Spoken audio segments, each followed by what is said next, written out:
Absolutely do. I want to ask you, Cassie, as the first segment, we saw BPSU President Kingsley Ferguson here talking about union negotiation.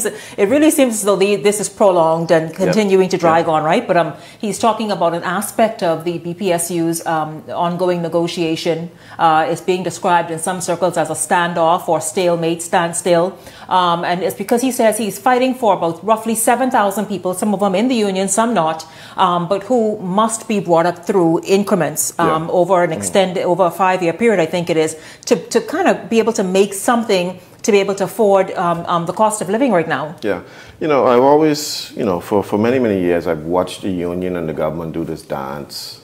And it almost seems to be that there's a disconnect between the government and the union. The union is saying we want more money, the government is saying we don't have more money. And so it seems as if there is no communication, or one don't appreciate the other. And so I think if the government is understanding that they are on a cash crunch, then they should reveal that to the government and the union leaders, so they would have an appreciation for where they are, where the financial is. But with this government seems to be traveling all over the place, so they have no excuse not to be able to give somebody an extra couple of dollars to find some food to eat. And so, we all know, and we've been saying from time immemorial, that this right now, the country is in a bad financial position. And so, but if that is the case, that you cannot capitulate or give the unions their demand because we are in a cash shortfall, then you cannot on the next hand be traveling all over the world and doing what you need to do. You can't do that. And so it sends the wrong message. You understand?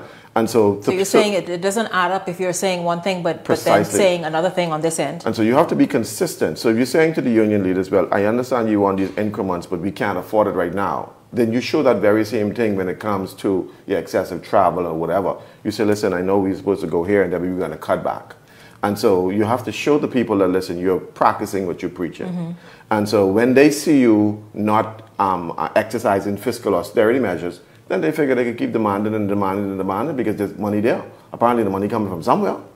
And so that is the issue, and that is always the disconnect between the unions and the government. And perhaps even, like you say, be very straightforward with what the issue is. If it can't happen right now or in a few, just come out and say it, and instead of saying, no, that's just it, etc. See, the union leaders have one goal. Their goal is to satisfy their members.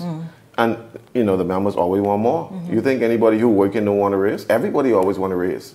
But if that cannot happen, then you have to explain to them why this cannot happen.